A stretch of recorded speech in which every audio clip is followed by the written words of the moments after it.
तो हेलो दोस्तों, स्वागत है आप सभी का। मेरा नाम है फरहान अख्तर। आप देख रहे हैं एके डिजिटल इंस्टीट्यूट चैनल। तो बच्चों, इसके पहले वाले वीडियो में हमने 2023 के बायोलॉजी के अनसॉल्व्ड में एमसीक्यू क्वेश्चन को हल किया था और आज हम लोग लेकर आए हैं 2022 का एमसीक्यू क्वेश्चन। तो चलिए अपना वीडियो शुरू करते हैं। आज का पहला सेट देखते हैं। हमारा 2022 का पहला सेट है जीव विज्ञान का, उसका एमसीक्यू में पहला नंबर। ठीक है, देखिए पहला क्वेश्चन हम लोग से पूछ रहा है, ये पहले भी आ चुका है। निम्नलिखित में से कौन सा एक आभासी फल नहीं है? देखिए यहाँ पे पूछ रहा है आभासी फल नहीं है, तो जो आभासी फल नहीं है इनमें से है हमारा चौथा वाला ऑप्शन आम। ये पहले भी क्वेश्चन आया था 2023 में भी और 24 में भी, अलग सेट में था। ठीक है, और यहाँ पर भी पूछ लिया है कौन सा आभासी फल नहीं है, वो है आम। और अगर आपसे पूछता है कौन सा आभासी फल है, तो उसमें सबसे पहला ऑप्शन हो सकता है सेब और उसके बाद हो सकता है स्ट्रॉबेरी। ये दोनों आभासी फल होते हैं और जो आम है वो आभासी फल नहीं है।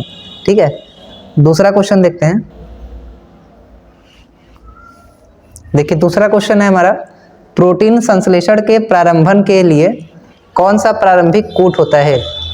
प्रारंभन मतलब शुरुआत करने के लिए।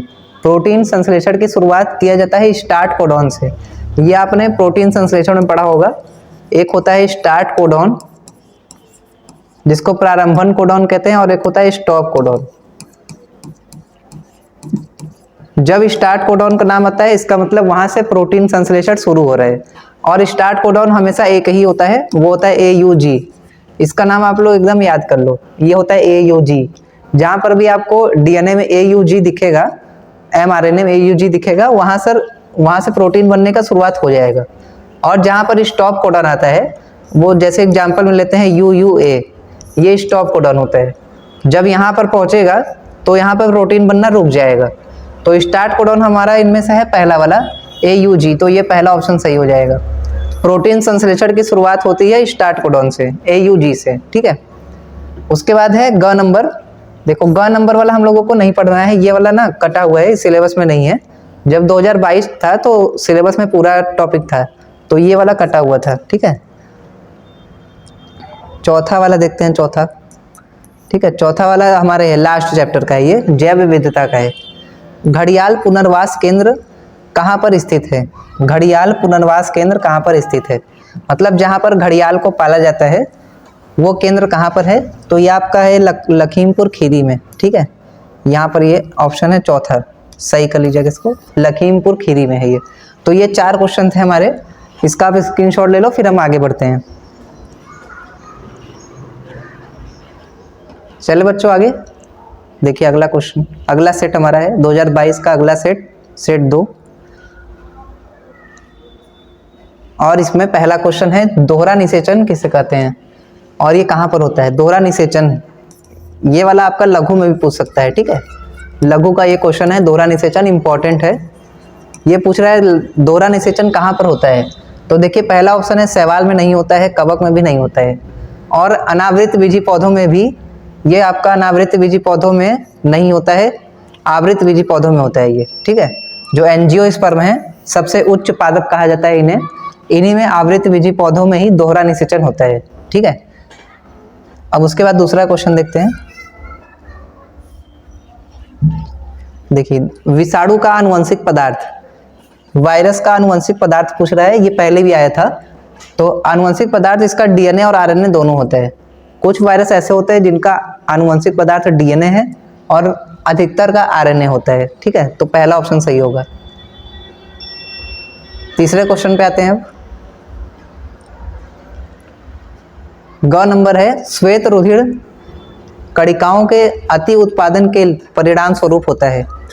अगर श्वेत रुधिर कणिकाएं बहुत ज़्यादा संख्या में बन गई हैं, बहुत ज़्यादा संख्या में बनने के कारण जो श्वेत रुधिर कणिकाएं हैं WBC है, इनका कार्य होता है शरीर में आने वाले जीवाणुओं से लड़ना। ठीक है, वो जीवाणु वाले कोशिकाओं को मारती हैं।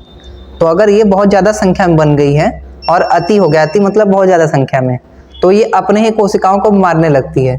तो इसमें एक बीमारी हो जाता है जिसको हम लोग कहते हैं ल्यूकीमिया। ठीक है, तो दूसरा ऑप्शन सही होगा, ल्यूकीमिया।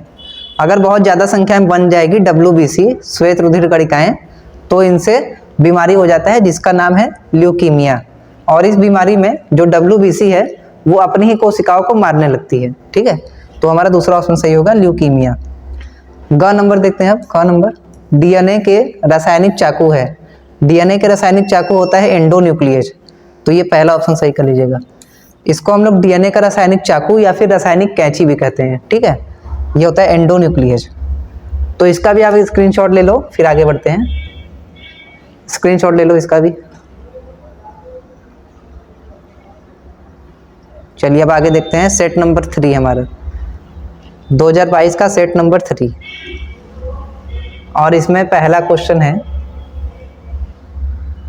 देखिए इसमें पहला क्वेश्चन आपका, आवृत बीजी पौधों का भ्रूणपोष। ये बहुत बार आया है, 4-5 बार ये क्वेश्चन आ चुका है। भ्रूणपोष क्या होता है? त्रिगुणित होता है, जिसको हम लोग 3x या फिर 3n के रूप में भी प्रदर्शित करते हैं। 3x या 3n, ठीक है। अगला क्वेश्चन, मंगोली जड़ता किसका कारण है? मंगोली जड़ता एक सिंड्रोम है जो आप आनुवंशिक वाले चैप्टर में पढ़े हो। इसमें आपका ऑप्शन 1 हो जाएगा 4 वाला, 21वीं जोड़े के अलिंग गुणसूत्रों की एकाग्रता। इसका मतलब है जो 21वीं जोड़ा है, 21वां जोड़ा गुणसूत्र, इसमें एक गुणसूत्र बढ़ जाता है, +1 हो जाता है, उसी के कारण मंगोली जड़ता रोग होता है, ठीक है। अब आते हैं ग नंबर पे। डेंगू बुखार का वाहक है। डेंगू बुखार का वाहक ये पहले भी आया था, तो इसमें हो जाएगा आपका दूसरा एडिस मच्छर, ठीक है। ये डेंगू बुखार का वाहक होता है, एडिस मच्छर। अगला देखते हैं, आनुवंशिक रूपांतरित पौधा, बीटी कपास भी है, गोल्डन राइस भी है, बीटी मक्का भी है, और इनमें से सभी आपका ऑप्शन हो जाएगा, ठीक है।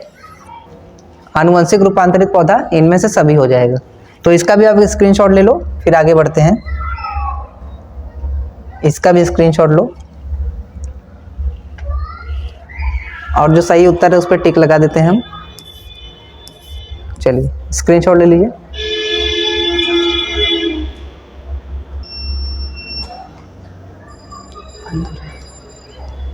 चलिए बच्चों आगे बढ़ते हैं। अब सेट 4 है हमारा। सेट 4 देखिए, भ्रूणपोष की कोशिकाएं होती है। देखिए इसके पहले भी आया है ये, तो ये क्या होगा? त्रिगुणित होती है, ठीक है। ग नंबर देखिए, मेंडल के एकल संकरण क्रॉस में मटर के लंबे और बौने पौधों का फिनोटाइप। अगर एकल संकरण पूछ रहा है और उसमें फिनोटाइप पूछ रहा है, तो एकल संकरण का आप लोग याद कर लो, ये 3:1 होता है। 3 लंबा होता है और 1 बौना होता है वहां पर, ठीक है, फिनोटाइप में। ग नंबर देखिए, टाइफाइड के रोग जनक, टाइफाइड रोग फैलाने वाला, ठीक है, जिसके कारण रोग होता है, तो ये आपका है साल्मोनेला टाइफी जीवाणु। ये वाला ऑप्शन आपका सही होगा। और ये वाला हम लोग को नहीं पढ़ना है, ये सिलेबस में नहीं है। जहाँ पर स्टार बना दिखेगा आपको अनसॉल्व में आप देखेंगे, वो हम लोग को नहीं पढ़ना होगा, क्योंकि ये कटा हुआ है, ठीक है। तो इसका भी स्क्रीनशॉट लो, फिर आगे बढ़ते हैं। चलिए आगे देखिए, सेट नंबर 5। सेट नंबर 5, जल परागित पौधा। जल परागित पौधा, इसमें से नाम याद कर लेना, हाइड्रिला, ठीक है, और एक होता है वेलिसनेरिया। यही दोनों नाम आपको याद करना है, एक हाइड्रिला और एक वेलिसनेरिया। ये जल परागित पौधा है। ये कूट फल आया था, देखिए कूट फल मतलब वही असत्य फल। कौन सा हो जाएगा इसमें? आम, अरे सेब हो जाएगा, ठीक है। आम नहीं है, सेब होगा। कूट फल है, यहाँ पर पूछ रहा है कौन सा कूट फल है। इसके पहले पूछा था कौन सा कूट फल नहीं है, तो वहां पर हमारा आम वाला ऑप्शन सही था। ये वाला पहले भी आया है, इसमें क्या हो जाएगा? त्रिगुणित। भ्रूणपोष की कोशिकाएं त्रिगुणित होती हैं। घ नंबर देखिए, 112 लघु बीजाणु बनाने के लिए मात्र कोशिका में कितने अर्धसूत्री भाजन होंगे? ये क्वेश्चन मैंने पहले आपको बताया था। अगर ऐसा क्वेश्चन आएगा तो आपको जो नंबर आगे दिया है उसका 4 से भाग करना है। क्या करना है? 112 का हमको 4 से भाग करना है। तो अगर 4 से भाग करेंगे तो 4 दूनी 8, तो बचेगा आपका इतना ऑप्शन आएगा 28 वाला, ठीक है। 28 सही हो जाएगा। जब ये वाला ऐसा क्वेश्चन पूछेगा आपको 112 मतलब जितना दिया रहेगा उसका 4 से भाग करना है, जितना आंसर आएगा वो ऑप्शन सही होगा, तो 28 आएगा इसमें। चलिए इसका भी स्क्रीनशॉट लीजिए, फिर आगे बढ़ते हैं। चलिए बच्चों आगे देखिए, सेट नंबर 6, और ये शायद लास्ट सेट है क्योंकि इस 2022 में 6 ही सेट दिया है। देखिए द्विनिषेचन का तात्पर्य है। द्विनिषेचन का मतलब, द्विनिषेचन का मतलब है जब एक नर युग्मक अंड कोशिका से जुड़ता है और एक नर युग्मक भ्रूणपोष बनाता है, किससे? द्वितीयक केंद्रक से जुड़ के। तो देखिए हमारा ऑप्शन कौन सा हो जाएगा?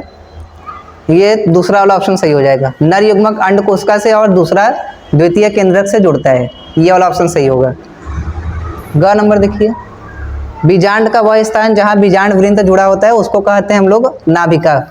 ये पहले भी आया था, जहाँ पर बीजांड वृंत जुड़ा होता है उसको नाभिका कहा जाता है। अगला देखिए, जेनेटिक इंजीनियरिंग का उपयोग इन सभी में किया जाता है, चिकित्सा में भी, कृषि में भी और वैक्सीन बनाने में भी, इन सभी में होता है। ठीक है, चलिए आगे देखिए।